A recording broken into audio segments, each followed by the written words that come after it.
श्रुतिस्मृतिपुराणानाम् आलयं करुणालयं नमामि भगवत्पाद शंकरं लोकशंकरम्। त्वमेव माता च पिता त्वमेव बन्धुश्च सखा त्वमेव विद्या द्रविणं त्वमेव सर्वं मम देव देव। श्रीदक्षिणामूर्तिसुदेशिकेन्द्रं द्वैपायनं सूत्रकृतं मुनीन्द्रं श्रीशंकरं भाष्यकृतं यतीन्द्रं मद्देशिकञ्चापि नमामि विद्यै। ओम नमो ब्रह्मादिभ्यो ब्रह्मविद्यासम्प्रदायकर्तृभ्यो वंशऋषिभ्यो महद्भ्यो नमो गुरुभ्यः। सर्वोपप्लवरहितप्रज्ञानगणः प्रत्यगर्तो ब्रह्मैवाहमस्मि। Pranams everyone.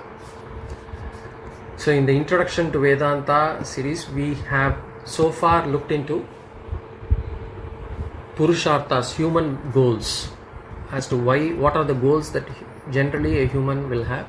We saw that there were 4 of them: Atta, Kama, Dharma, Moksha. And then we said, if one has to pursue this, where does one need to go for reference? How to achieve these goals? What needs to be done? And we saw that the reference are the Shastras. And we saw that the Shastras are also, it's a huge library. So we actually discussed the Shastras as 6 layers. And in the 6 layers, the primary and the most important literature are the Vedas. All Shastras, all other, the 5 layers are based on the primary literature alone. And the primary literature, the 4 Vedas, Vedavyasa had actually classified it into 4 Vedas: Rig, Yajur, Sama and Atharva. And because these Vedas are vast ocean, it is full of information but not really arranged in a particular coherent manner. Then the rishis who came afterwards, they started codifying and classifying this information, namely as sutras and smritis primarily. Sutras are basically codified information, and smritis are remembered wisdom which are in a poetic format. And then apart from these 2, we also discussed about Puranas. Puranas are stories which are to explain certain concepts of the Vedas in the form of stories. And there are 18 Puranas and 18 Upapuranas we saw. Then there is the 5th layer, which is Itihasas. Itihasas is historical literature. And we have Ramayana and Mahabharata there. Ramayana written by sage Valmiki and Mahabharata by Vyasacharya. And then as the last layer, we have all these Bhashyams. And Bhashyams are basically commentaries written on all these 5. And then there are also Bhashyams on Bhashyams and sub-Bhashyams, and there are many Bhashyams. So Bhashyams are still being written on our literature. But the underlying principle behind it is everything would be based on Vedas. There is no interpretation according to one's whims and fancies. And because this, and who is qualified to write a Bhashyam, or who is qualified to actually teach this? We say that we have to go through this parampara, come through this parampara, because not all words can be taken in the literal meaning. There are always multiple meanings to each words, and therefore we will have to study this from a qualified guru who had actually studied under another guru, and it has to come through a parampara. So with that, we saw that in the last class. Now, to achieve these goals, we have Shastras, which are our manual, which are our go-to document in terms of how to achieve them. But as an individual and as a society, how does the society help me to achieve my goals, and what are the societal goals in itself? That is also another thing that we will have to look into. And the Shastras have been very, they have been very profound in that manner, that they said that to help the human being in achieving their goals, there needs to be a conducive environment that needs to be created. So the main aim of the scriptures is to help the human being in accomplishing these fourfold goals. And remember that there is no enforcement by the scriptures. It doesn't say that you will have to follow this. It says if you follow this, you will benefit.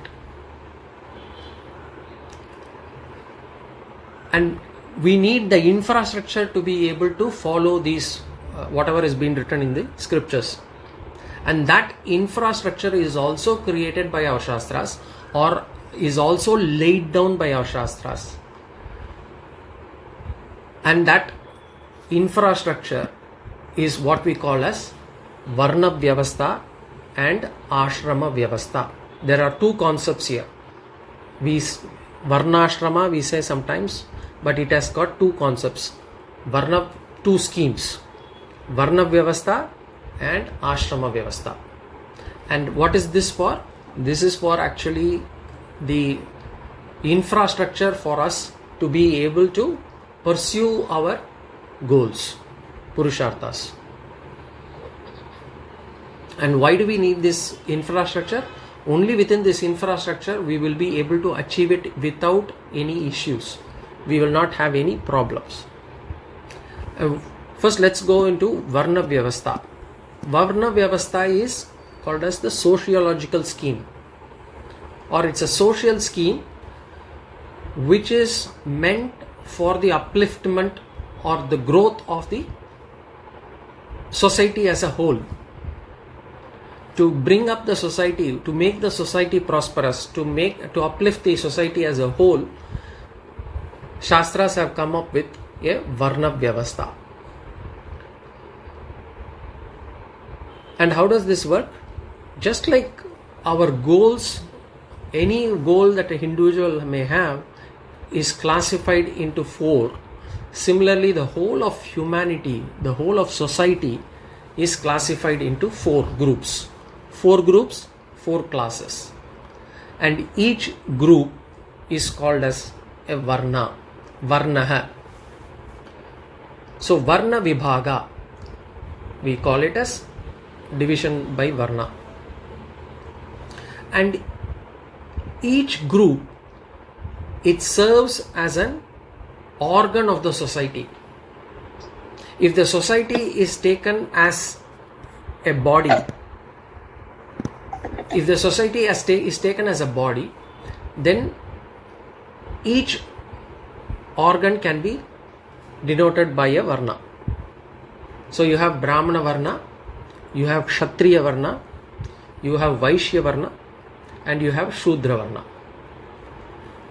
Varna, for the time being, let us translate that as groups. So four groups of people. Now the question then comes is, if this society is going to be divided into four, on what basis this division will be made? So under what circumstances or under what condition this person would be called a Brahmana or a Kshatriya or a Vaishya or a Shudra? Now in our culture there are three different bases on which the society can be divided or classified.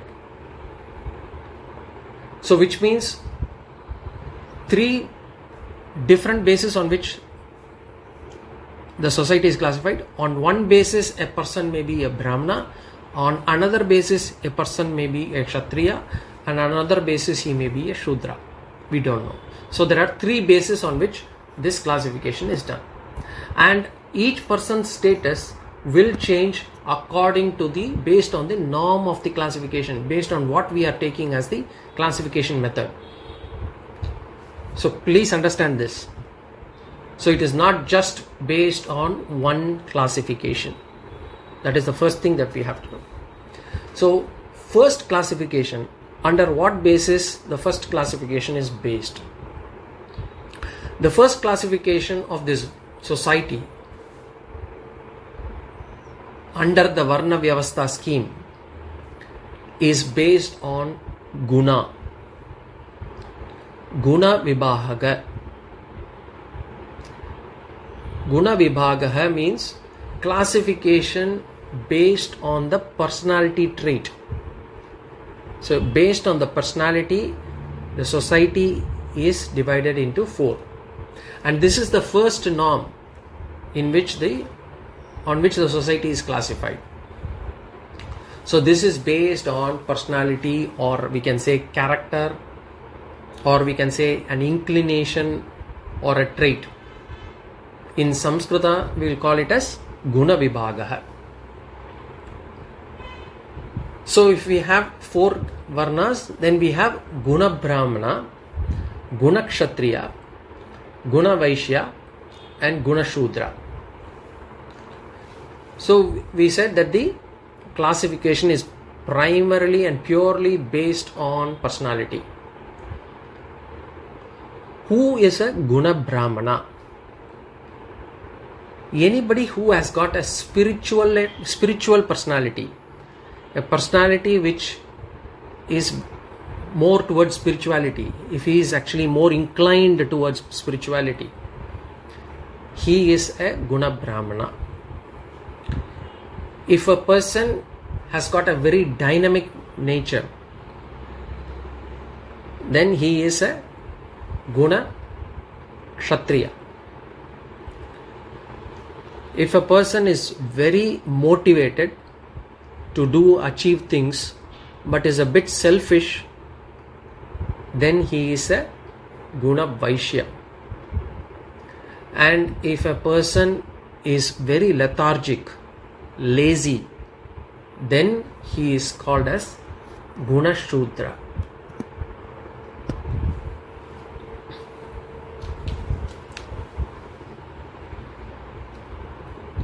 So we have Guna Brahmana, Guna Kshatriya, Guna Vaishya and Guna Shudra. So let's take each of these personality and try to understand a little deeper. Guna Brahmana, we said, spiritual personality. What does that mean? It means a person who normally gravitates towards spirituality, primarily focused on spirituality. So he is naturally spiritual. He loves spiritual pursuits. He likes to do meditation. He completely withdraws from any issues, contentions. He doesn't want to fight. He likes solitude. He is silent most of the times. He is very contemplative in nature. He is very inquiry loving. He wants to know, why am I born? What is the purpose of this life? Where is Ishvara? Why do we behave like this? This kind of thoughts come in his mind. And he is in the pursuit of the ultimate reality. He wants to know what is the ultimately real one. Everything seems to be fleeting around us. Nothing seems to be permanent. I seem to be happy yesterday, today I am sad.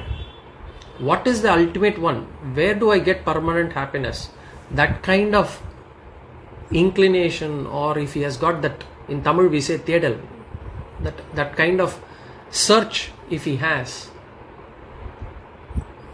then he is a Guna Brahmana.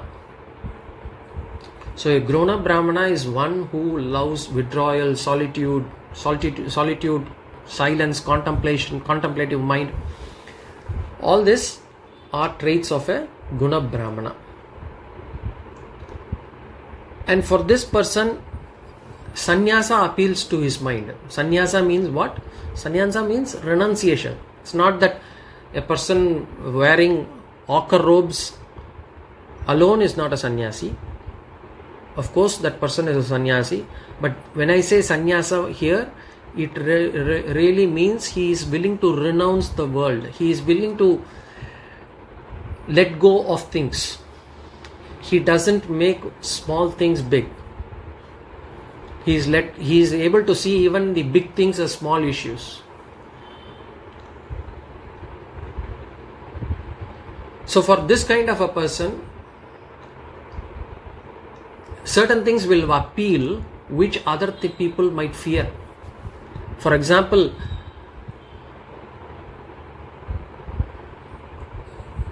many people refuse to be alone. They are very afraid to be alone. They don't want to live alone. They don't want to be alone for even a few hours. They would want to have some kind of noise around them. Either they want to talk, they want to watch a television, they want to speak to someone. They do not like the attitude of being alone. Whereas for this Guna Brahmana, solitude appears very, very favorable. He likes it. So for the other person it's dreadful, depressing. For this person it is very welcoming and he loves it. So this is called as a spiritual personality. And the person who has this trait is called as a Guna Brahmana. In Shastrams, again there are quite a few technical words I am introducing. This word that I am going to introduce is very important, and this will be continuously used throughout in Gita as well, Bhagavad Gita as well. In Shastra, the technical word for this kind of a person is called as Sattva Pradhana personality. He is a person who has got Sattva Guna, predominantly Sattva Guna. Sattva Pradhana means predominantly Sattva Guna personality. So Sattva, if I say, we will have to then equate it to contemplative personality, spiritual personality. We will have to always equate that. So that person is called as a Guna Brahmana. Now comes the next one, Guna Kshatriya. Who is this person, Guna Kshatriya? Guna Kshatriya is, as I said, dynamic personality, which means what? This person likes activity. This person is very outgoing, is very active, he can plan, he is very energetic, he is highly motivated, he is very dynamic. So that's why we said dynamic personality. So basically this person is full of energy and passion. So he is a Guna Kshatriya. But this person is selfless. He is selflessly motivating.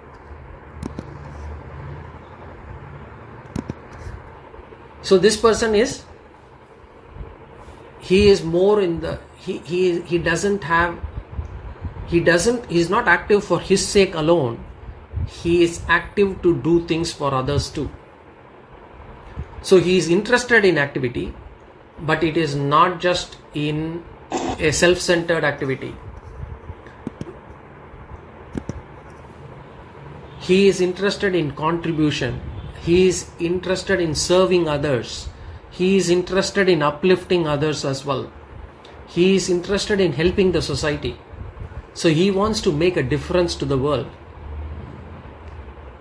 So that kind of a person who contributes heavily to the material progress of the society, not the spiritual progress, remember. By helping others, we mean he wants to actually make them come out of he wants to help them materially by helping them with job, by helping them with money, by helping them in physically, all those things. So this person who is selflessly motivated, dynamic personality is called as a Guna Kshatriya.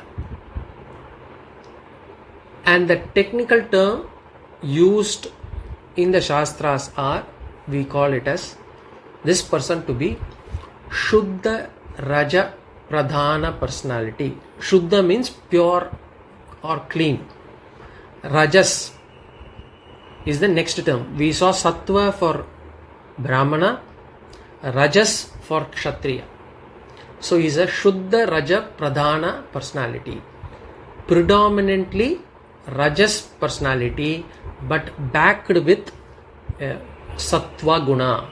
So he is predominantly Rajas, but he is backed. The second dominant character for him is Sattva Guna. For the first person, for the Brahmana, the predominance is Sattva Guna. He is backed with Rajas Guna. For this person, the predominant Guna is Rajas. He is backed with Sattva Guna. Now let's look at the third personality, Guna Vaishya. Guna Vaishya is selfishly motivated personality. So this person is as motivated, as active, as outgoing, as planning, as energetic as a Kshatriya. He's got the same amount of passion and everything, but his motive and his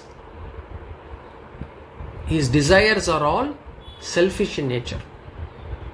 He is a self-centered personality.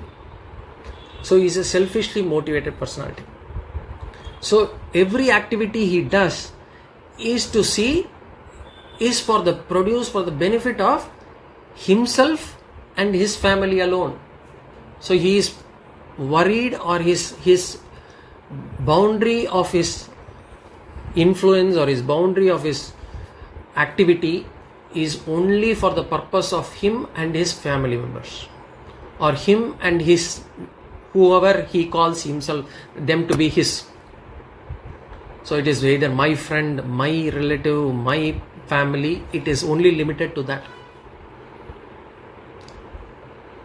And this kind of a personality would like to amass wealth. He is looking to only amass wealth. He does not think much about contributing to the society. So if for that kind of a person, that kind of a personality is called as a Guna Vaishya. And the technical term in the Shastras used for this kind of a person is Ashuddha Rajas Pradhana personality. Ashuddha Rajaha Pradhana personality, which means it is not the clean one, clean Rajas. So he is also got Rajas predominantly, but he is backed by not Sattva Guna, but another Guna called Tamas. So he is also Raja Pradhana, but he is backed by Tamas Guna. What is Tamas Guna? Tamas Guna is exactly the Guna Kshudra personality. A Guna Kshudra personality is what we saw as a lethargic personality. So this person is passive. He is lethargic. He is lazy. He has no motivation in achieving things. Neither for material success, like a Guna Vaishya. He doesn't want to achieve material success, and neither he has got motivation to achieve to go in the spiritual path like a Guna Brahmana. So this person, no Purushartha appeals to this person. He is not motivated by either Artha or Kama or Dharma or Moksha. He wants to be just idle. Try to get some food, do minimum work, try to live the life. This kind of a person is called Guna Shudra. For this person, the mere goal of this life is to eat and survive. Eat, survive, die. This tendency is what we call close to the animalistic mind. So the animals also do not have any goals. They don't want to amass wealth. They don't want to have power, position, name, fame, everything. They don't want to enjoy sensual pleasures whatever new sensual pleasures. They do not do punya, and they cannot aspire for moksha also. So this person is also similar in that frame of mind. That person is called as a Gunakshudra, and in Shastra the technical term that we use is Tamas Pradhana personality. A person who's predominantly tamas.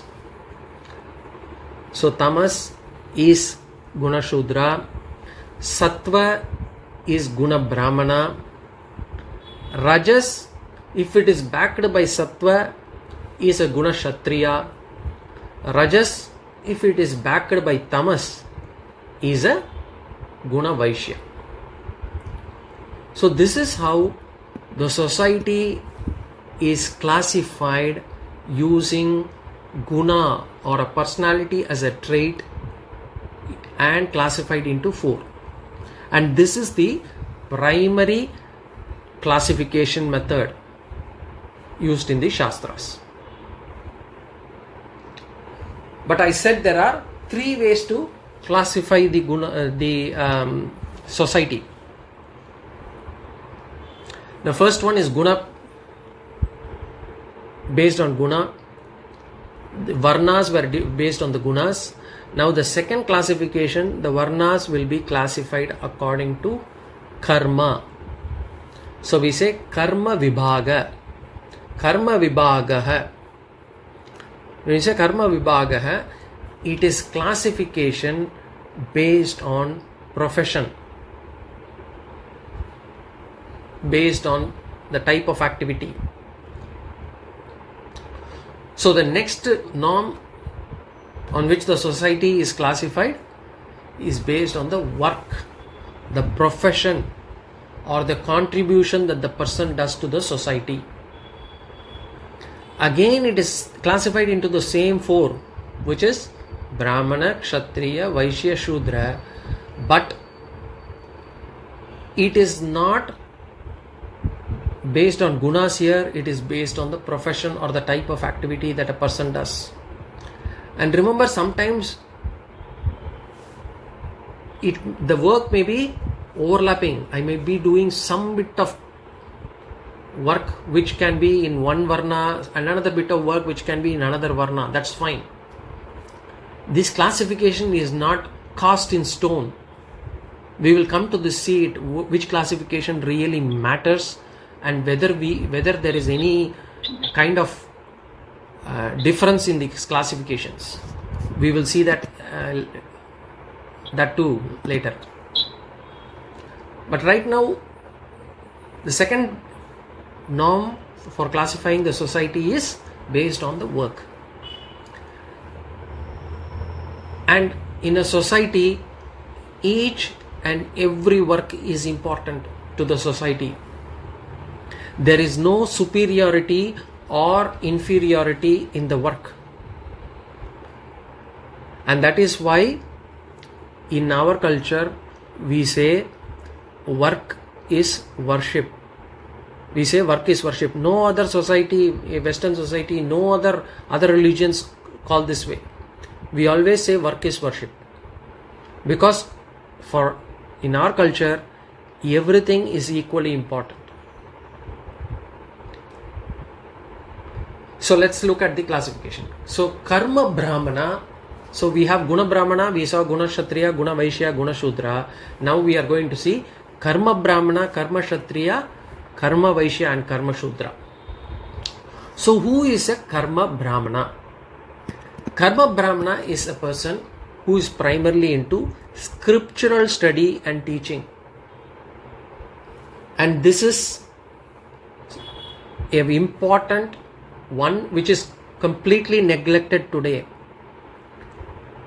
Earlier we used to have these patashalas where these teachers were actually, there are a lot of people who were actually involved in getting this scriptural knowledge from previous generation to be able to take it to the next generation. Now all these Veda Pathashalas have been closed down. So there are not many people who are learning this. And it is a very important one. Scriptural learning and teaching. Why? Because the Vedas are our manuals. We need people who are experts in this for them to be able to advise us in terms of how to achieve these goals, how to live our life, how to live our life, how to live our life happily, not how to make a living. Living a life is different from making a living. So this, and we saw that the Vedas, our Vedas are vast, the Shrutis, which is the Vedas, are vast. Then we have Smritis, which is again another vast literature. Sutras are vast literature. Itihasas are vast literature. Puranas are vast literature. Bhashyams are vast literature. We need a lot of people to be able to take up each one of them to be able to bring it to the next generation. And specialization is needed. We saw that even one lifetime is not enough to do all these things. So our scriptures are both extensive, broad based in terms of the subject areas that they cover. They cover everything under the sun. They cover, you saw Dhanur Veda is there. We have Arthashastra, we have, which is Dhanur Veda is about the war, how to actually conduct a war. And then you have, that is in Dhanur Veda. Then you have Arthashastra, not the one written by Kautilya. There is an Arthashastra even within Vedas, which talks about how to run the government, how to, what, economy. And then you have astrology and astronomy under Jyotisha. And then you have medicine under Ayurveda. So it covers, it is extensive in that sense. It covers all aspects of our life. And it is intensive as well in terms of the depth of knowledge and profound the information that you can get from each one of them. So it's got philosophy, it's got ritual, it's got ethics, it's got grammar, it's got everything there in our Shastras. And we have Vedas, then we have Sutras, Smritis, then we have Bhashyas, commentaries, sub-commentaries, sub-commentaries. So it is quite intensive also. If a person wants to specialize, he will have to really put in a lot of effort. And people will have to completely dedicate their lives to do this, just to learn and teach, so that we are able to maintain and preserve this knowledge. So a person who is involved in this kind of an activity, which is unfortunately very neglected today and are seen in a not so good light, is scriptural study.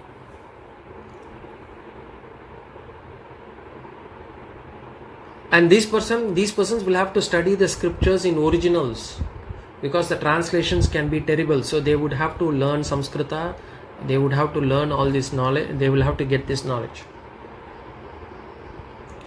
And not only getting this knowledge, this person should be in a position to take it to the next generation, would have to create another set of teachers for the next generation.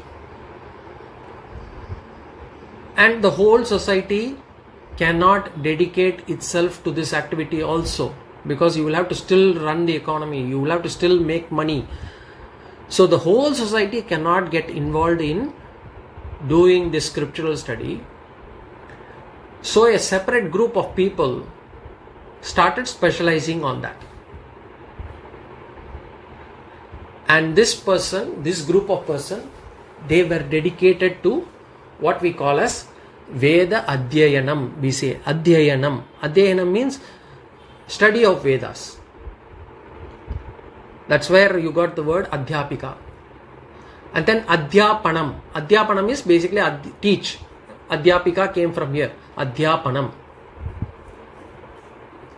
And then Veda Parayanam, they have to do the chanting of Vedas to ensure that the swaras are not missed out and be able to take it to the next generation.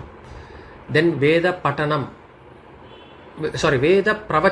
which is more for interpretation of the Vedas, and then Veda Patanam in terms of they themselves will have to read the Vedas.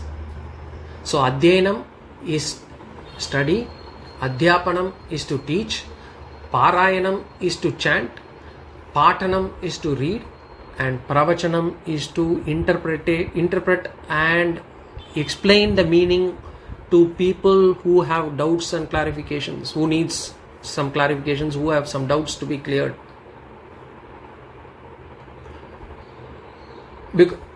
And why this interpretation is important? Vedic interpretation is important because what is said maybe 100 years ago may not be relevant today, because 300 years ago Western society called the earth to be flat. It may not be relevant today. Was it 300 years ago? 3,000 years ago, whatever. 300 years ago, maybe even before Christ. I don't know when, but some time back they did say that the earth was flat. But today they don't agree to that. We know that the earth is in the form of a sphere. But whatever has been said in the Vedas is still relevant. Vedas talked about earth rotating around itself. The Vedas talked about moon revolving around the earth. The Vedas have talked about earth revolving around the sun. Nothing has changed.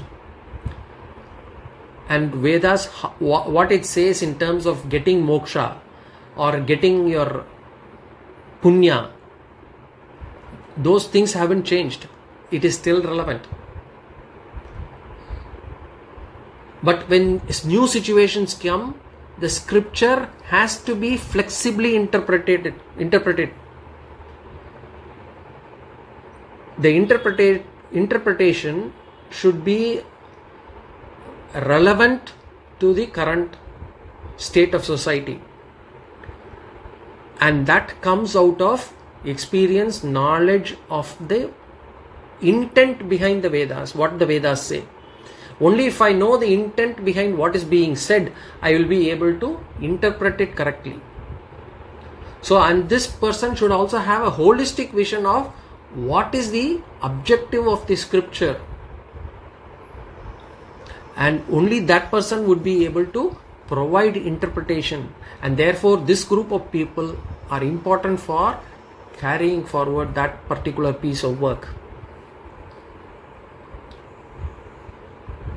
So these are the scriptural teachers of the society, or in today's terms, you can call them as consultants. Consultants, psychiatrists of the society. They don't need to do anything else. They can, even psychology is available in our Shastras. Our scriptures deal with psychological problems also. They take each emotion and also do a thorough, deep analysis to understand the cause behind it and say how it can be avoided, under what circumstances do they come, how to overcome it, what needs to be done to overcome, what is the benefit of having it, or what is the fault, what is the problem, issues that we will face if we have these vices.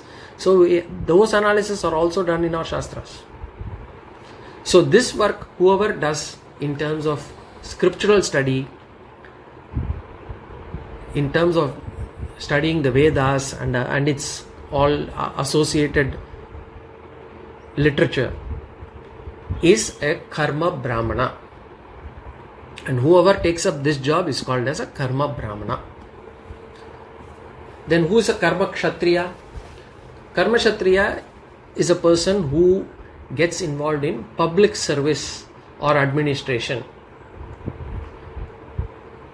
So anybody who is in the public service, so governing the society, maintenance of law and order, policing the society, defending the country.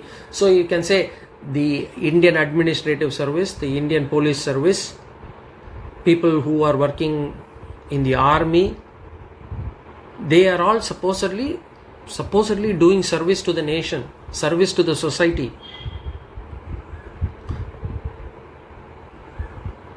So these people can be classified as Karma Kshatriya. And what is their primary purpose? Their primary purpose is for providing peaceful and appropriate atmosphere, an appropriate environment for all the citizens to pursue their goals. So they have to ensure that this infrastructure is properly maintained. Infrastructure as in this environment for each one to pursue their goal. So to ensure that there is harmony, there is no fighting, there is no issues among individuals, among sections of society. In the olden days, it was the duty of the Raja, king. The king used to do this, and he will have his advisors and ministers and people to run this country, govern the country. So those people were called as Karma Kshatriyas.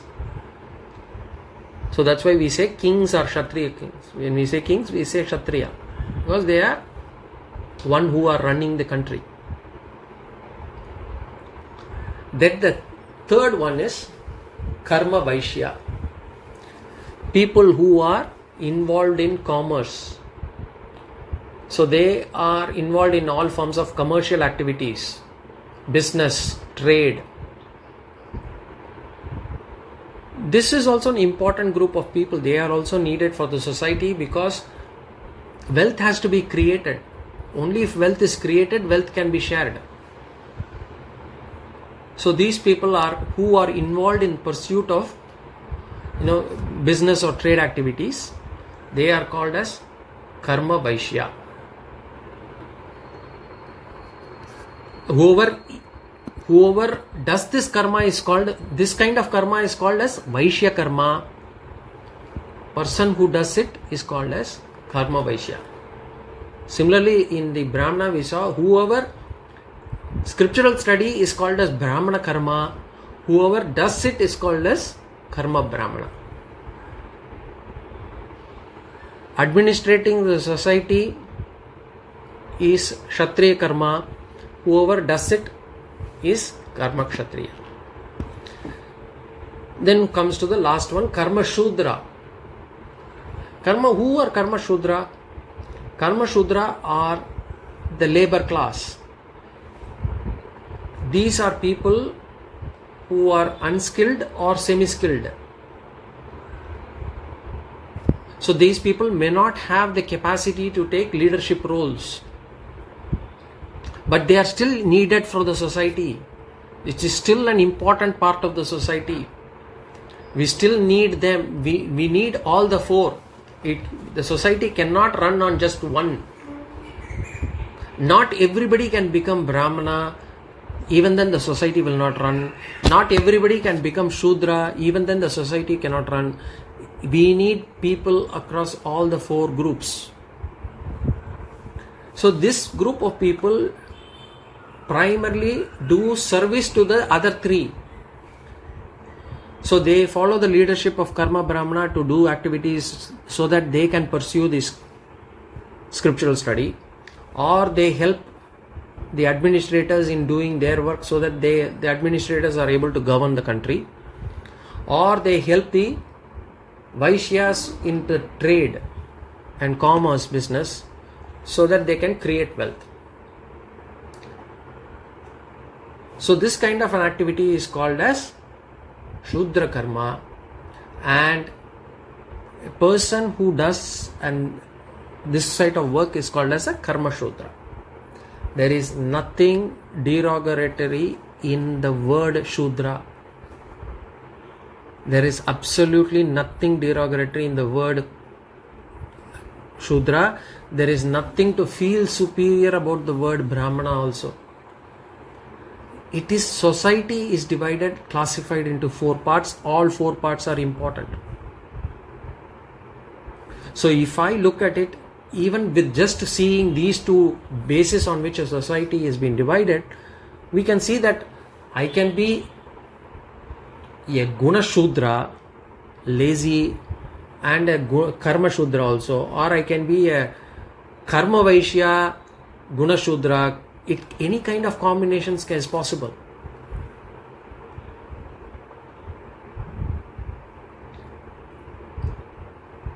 So this is the second basis on which the society is divided.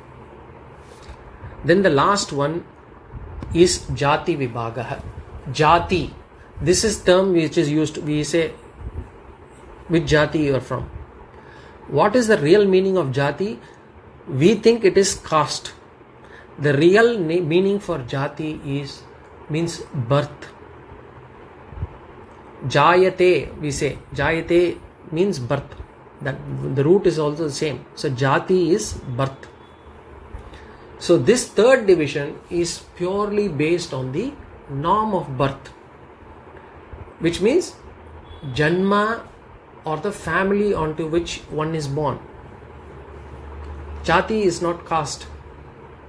So based on a birth, a person can be Jati Brahmana, Jati Kshatriya, Jati Vaishya, Jati Shudra. Today we ask him, oh, he is from a doctor family, is it? Which means his parents are doctors. Oh, he is a political family. That family is a political family, which means their parents are politically connected.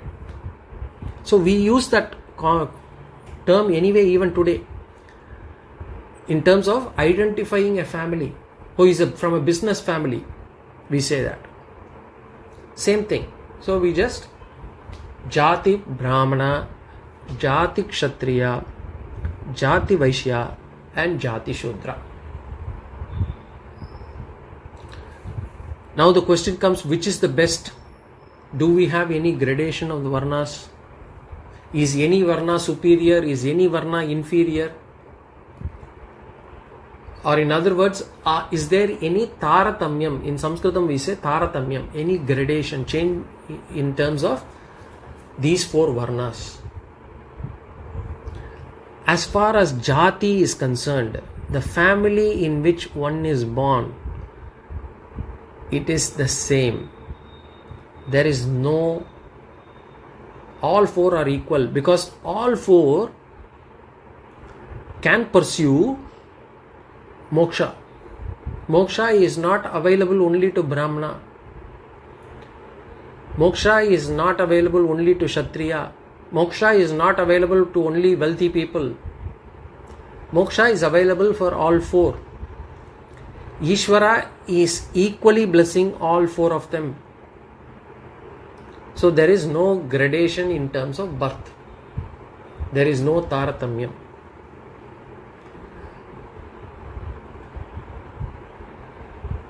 Then what about Karma Vibhaga? Karma Vibhaga also all are equal. No profession is inferior, no profession is superior. All jobs are equally important. Without one, the other will not function. If one group of people who are doing a particular job stop their activity, then the whole society will stumble, will have issues. And there are examples even within the body. We say, no, one day the nose said that I am the most superior because without me taking in the breath, you guys cannot live. The eye said, I can, without seeing, you will not able to even walk one step further. The legs started saying that even if you want to walk without me, you cannot move one step forward. I have to make the step. So each organ saying that they are important. Every organ is equally important. Will we like our body to be without only one organ not properly functioning? No. For us, we would want every part of the body to be functioning properly. In the same way, for the society, all the groups will have to function properly. So there is no difference. There is no, is my left eye important or my right nostril important? Both are equally important. In the same way, karma vibhaga wise, there is no taratamyam. And there is a famously quoted mantra which is wrongly, interpreted. There is in Purusha Sukta, there is a mantra called Brahmanosya Mukamasit Bahura Janya Kritaha Uru Tadasya Yadvaishyah Padbyagum Shudro Ajayata. They say Brahmana, so people say Brahmana came from the Mukham, which is face. Bahura Janya Kritaha, the Kshatriyas came from the shoulders. Uru Tadasya Yad Vaishyah, the Vaishyas came from the thighs. Padbyagum Shudro Ajayata. So they are describing Bhagavan. The Bhagavan is the body, and then they say from the Bhagavan's face came the Brahmanas, from the shoulders came the Kshatriyas, from the thighs came the Vaishyas, and from the legs came the Shudras. And they say, Shudras have been,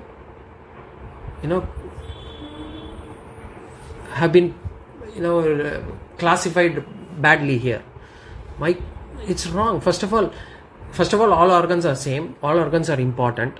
The second thing is, if you want to compare the society, the Brahmanas are doing the scriptural studies of brain work. The Vaishyas are doing the kind of heavy lifting in terms of managing the country, the Kshatriyas, so they are shoulders. The Vaishyas are the thighs, because in those days people used to sit on their floor with their thighs and they would have to make businesses. So the Vaishyas are compared to the thighs. And the Shudras are the legs of the society, in which they are the ones who are carrying all the three in terms of running their day-to-day needs. Even otherwise, if you take at it, even if we don't want to do this one kind of analysis, when we actually offer flowers to the Ishvara or Bhagavan, where do we offer our flowers? The flowers are only to the leg. We say, you hold on to Ishvara's leg, you hold on to Bhagavan's leg, don't let it go. So the legs are very important in that sense also. So if everything is Bhagavan, how can the legs be inferior and the head of the Bhagavan be superior? Everything is Bhagavan. But people use this to create problems within the society, create issues within society. Women are not included. No, women are. There is no question of women not being included in the society. Anyway, we'll come take the question answers later. So this is 4 organs, 4 different functions. So the 4 different varnas have 4 different functions. We will cover some more on this gradation, whether there is any more gradation. We saw that there is no gradation according to jati, there is no gradation according to karma. Is there any gradation based on guna? We will see it in the next class, and we will also see ashrama. In the meantime, let me see the questions. What are they? First, I will answer this one. Women are not included in this classification. In those days, everybody is included in this classification. If the women of the society were, if they are only confined to the homes in terms of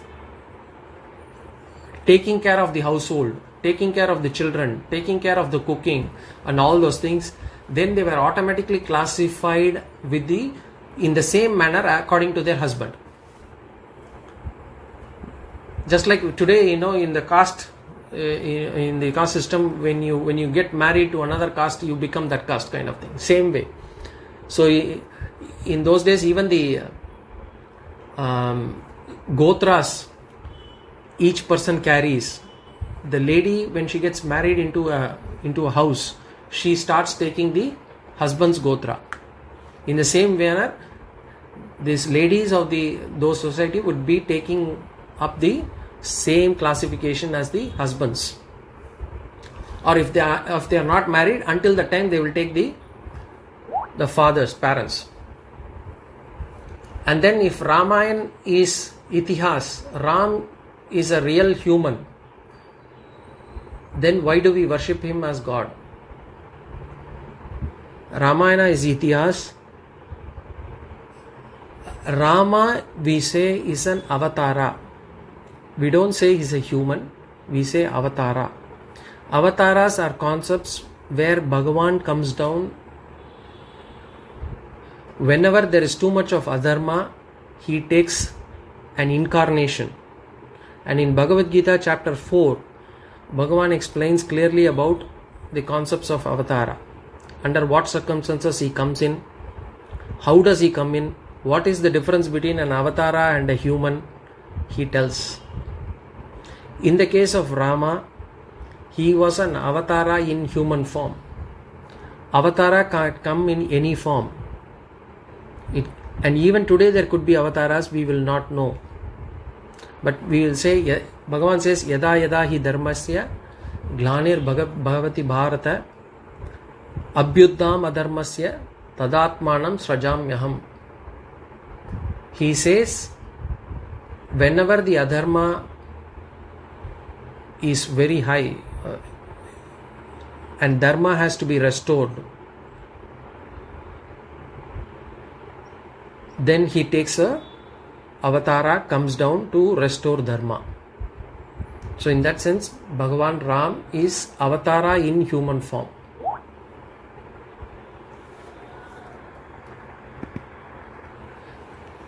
The question of women is a bit more complex, is it not? If they not take their husband's trait, they don't have their own trait, and therefore not individuals. How do we think of women in this context? Do they have individuality? There have been women rishis also. We have Gargi, we have Maitreyi, we have rishis from women folk also. But in terms of the women, can't say that they don't have individuality. They have, in a society, at the society level, these 4 classifications are done. At an individual family level, the woman has the highest influence on the family. So the woman's influence may not be that much high on a societal framework, but it is a very high in the case of a family and individual framework. In terms of creating good citizens to the society, in terms of bringing up the children as good citizens, that is where in those days the women's involvement were high.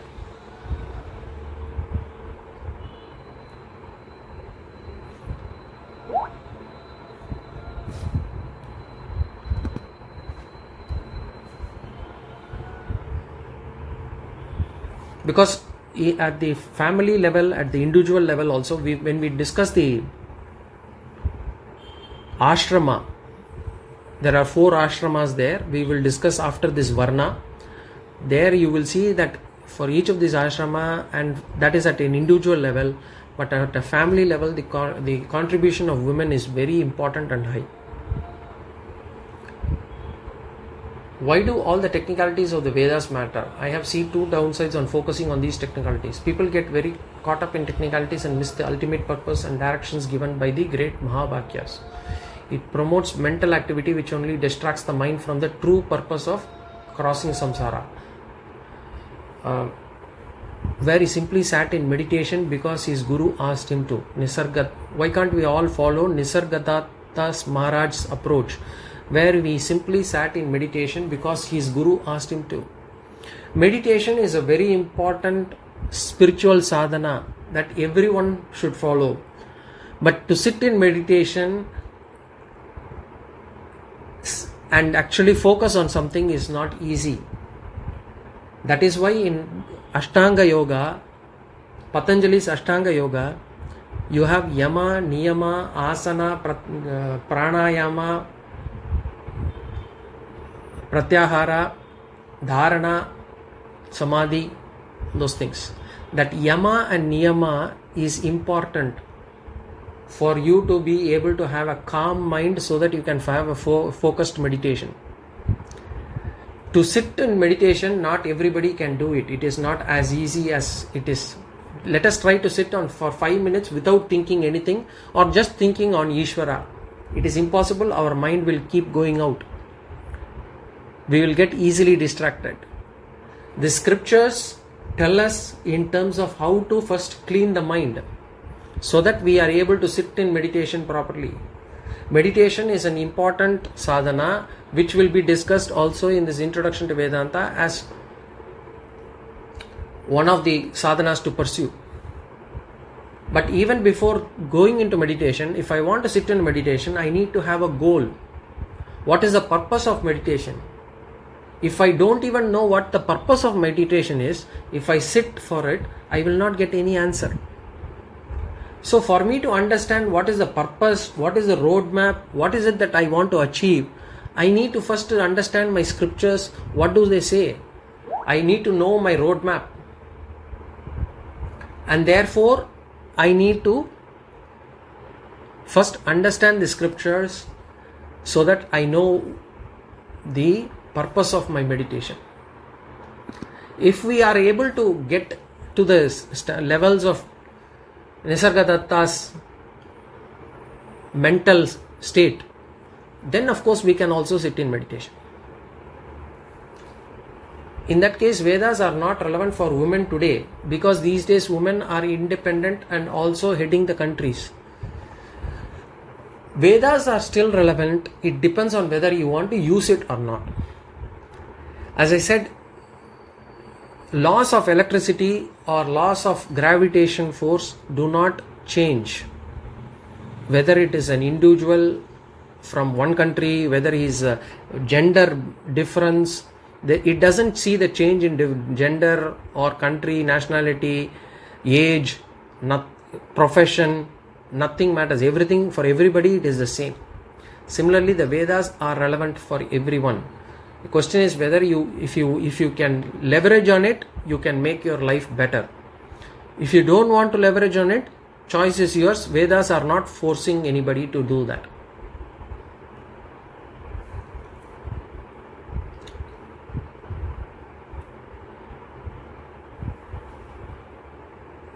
Any other question?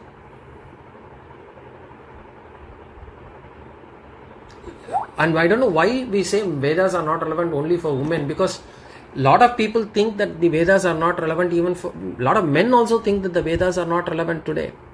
So it's not just the women, it's even the men who think that the Vedas are not relevant for them, but Vedas are not forcing them. It says it's up to you. Choice is yours. Why do we need to achieve anything when we are already that? Why do we need to achieve anything that when we are already that? If we are already that, if I already know that I am Brahman, I don't need to achieve anything.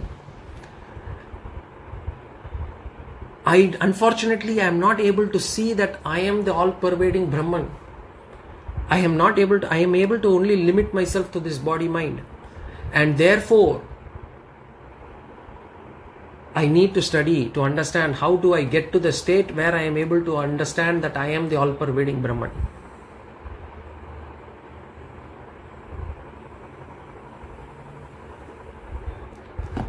And for that, for me to get to this stage, the Shastras have given me a roadmap, they have given me a path, they have given me the set of things to follow.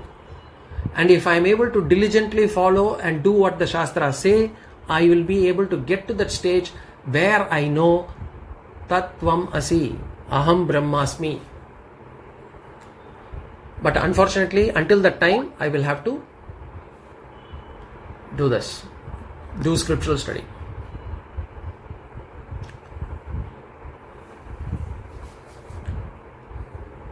Okay. I think if there are any more questions, we will take it up in the next class because I'm getting late for my next class. So Please type in your questions, even if within. It need not be only during the classes. It can be whenever you get the questions in your mind, and I will try to answer them to the best of my knowledge in the next class. Om Purnamadah Purnamidam Purnat Purnamudachyate Purnasya Purnamadaya Purnameva Vashishyate. Om Shanti Shanti Shanti. Swasti Prajabhya Paripalayantam Nyayena Margena Mahimaishaha. Gobrahmanebhyo Shubhamastu Nityam Loka Samasta Sukhino Bhavantu. Hari Om Shri Gurubhyo Namaha. Hari Om.